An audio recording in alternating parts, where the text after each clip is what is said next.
पहले तो सभी ब्रह्मचारी भाइयों को Radha Vallabh Shri Harivansh. I hope you follow ब्रह्मचर्य। मैं उम्मीद करता हूँ कि आप ब्रह्मचर्य जैसी पवित्र यात्रा को फॉलो कर रहे हैं और सत मार्ग पर चल रहे हैं। तो हमें कुछ बंधुओं के प्रश्न प्राप्त हुए हैं,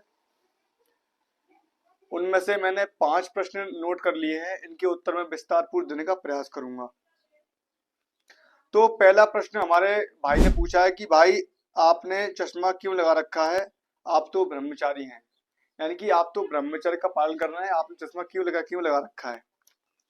तो इस चश्मा लगाने का कारण ब्रह्मचर्य नाश नहीं है, वीर नाश नहीं है। इसका कारण एक्सीडेंट है। एक दुर्घटना हुई थी जब मैं लगभग 4 से 5 वर्ष का था। तो दिल्ली था मौसी के यहाँ पे। तो वहां से एक मंजिल से मैं डायरेक्ट नीचे गिरा, जीने पे बैठा हुआ था, तो सर के बल गिरा। तो सर में यहाँ पे चोट आई हुई है। उसकी वजह से आई साइड वीक हो गई। इस वाली राइट हैंड साइड की जो आई साइड है वो वीक हो गई और सर में भी दर्द होता है। इस कारणवश चश्मा लगाना पड़ता है।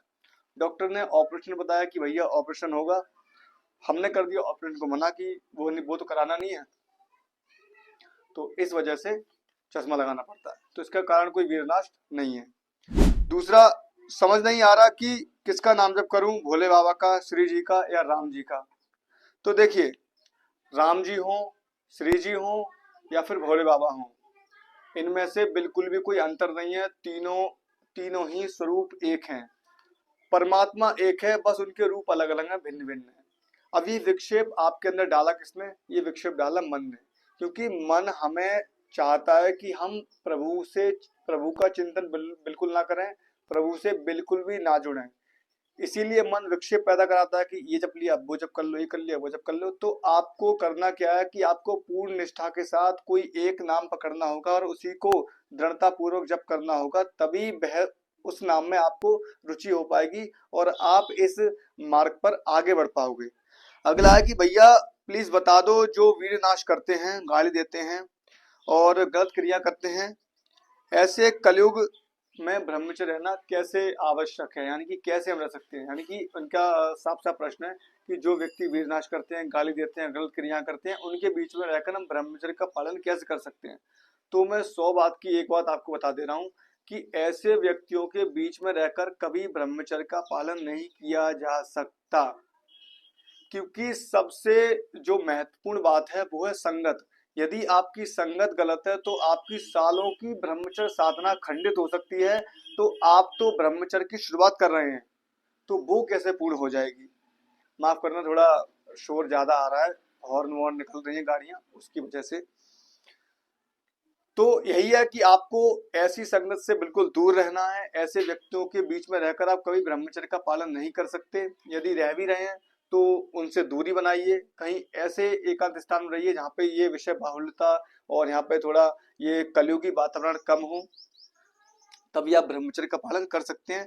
तो सिद्ध पुरुषों की बात अलग होती है कि वो तो अब सिद्ध हो चुके हैं। चाहे तो उन्हें आप स्त्रियों के बीच में बैठा दीजिए, चाहे आप संतों के बीच में बैठा दीजिए, उनकी स्थिति समान रहती है। लेकिन जो पुरुष सिद्ध हुए हैं उन्होंने सबसे पहले एकांतवास किया है, अपने मन को संयम में लाया है, कुसंग से बचे हैं, वो तब उन्हें वो सिद्धि प्राप्त हुई है। तो इसीलिए यदि आप ब्रह्मचर्य का पालन करना चाह रहे हो, आप ब्रह्मचर्य की साधना को सिद्ध करना चाह रहे हो, तो आपको एकांतवास करना पड़ेगा, कुसंगत से दूर रहना पड़ेगा।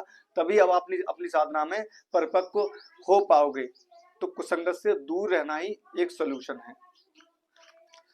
अगला प्रश्न है कि भाई हमें खाना खाने के तुरंत बाद पानी पी लेना चाहिए, यानी क्या हम खाना खाने के तुरंत बाद पानी पी सकते हैं।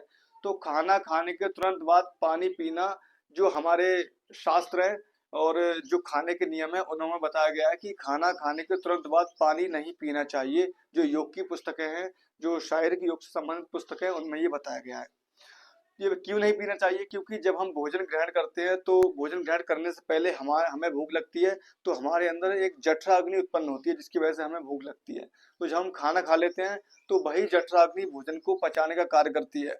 और यदि आप तुरंत पानी पी लोगे तो वो जठराग्नि मंद पड़ जाती है, जिसके कारण से खाना सही से पच नहीं पाता और खाना वेस्ट हो जाता है। और हमारा जो वेस्ट खाना हमारे अंदर सड़ता रहता है और हमें ऊर्जा प्रदान नहीं करा पाता। तो इसलिए खाना व्यर्थ हो जाता है बिल्कुल। तो इसीलिए खाना खाने के तुरंत बाद पानी मत पीजिए, लगभग 1 घंटे बाद पानी पीजिए। अगला प्रश्न है भाई, ब्रह्मचर्य की शक्ति कब दिखती है, यानी कितने दिनों बाद ब्रह्मचर्य की शक्ति दिखाई देती है। तो देखिए, जो ब्रह्मचर्य की शक्ति नॉर्मल जो दिखने का समय है वो तो 90 दिन है, 90 डेज। और यदि आपने अधिक वीरनाश किया है तो आपको ये शक्ति थोड़ा लंबे समय के बाद दिखाई दे सकती है। पर जो एक फिक्स समय है ब्रह्मचर्य की शक्ति का दिखाई देने का, वो 90 दिन है। 90 दिन के बाद आपको ब्रह्मचर्य की शक्ति दिखाई देगी। यदि आप सही से मन क्रम वचन से ब्रह्मचर्य का सही तरीके से पालन करते हो तो ये 90 दिन रखा गया है। तो ये तो हमारे बंधुओं ने प्रश्न पूछे थे 5। यदि आपका भी कोई प्रश्न है तो आप कमेंट बॉक्स में मुझसे पूछ सकते हो, मैं पूर्ण प्रयास करूंगा उनका उत्तर देने का। इसी के साथ मुझे विदा दीजिए और अपना ध्यान रखिए और ब्रह्मचर्य का पालन करते रहिए, क्योंकि ब्रह्मचर्य नहीं है तब तक जीवन आपका नरक है। यहाँ पे पृथ्वी पर रहते हुए भी नरक है और यहाँ से जाने के बाद तो आपको नरक मिलेगा ही मिलेगा। तो इसलिए मन और इंद्रियों को अपने काबू में करिए, इनके अंडर में मत चलिए। ये तो व्यक्ति को नरकगामी बनाती हैं और उसका जीवन व्यर्थ करा देती हैं। तो मन और इंद्रियों को संयम में करिए, परमात्मा का नाम जप करिए और सात्विक पदार्थ पाइए, जितना हो सके उतना पवित्र रहिए, तभी आप इन काम वासनाओं पर विजय प्राप्त कर पाओगे।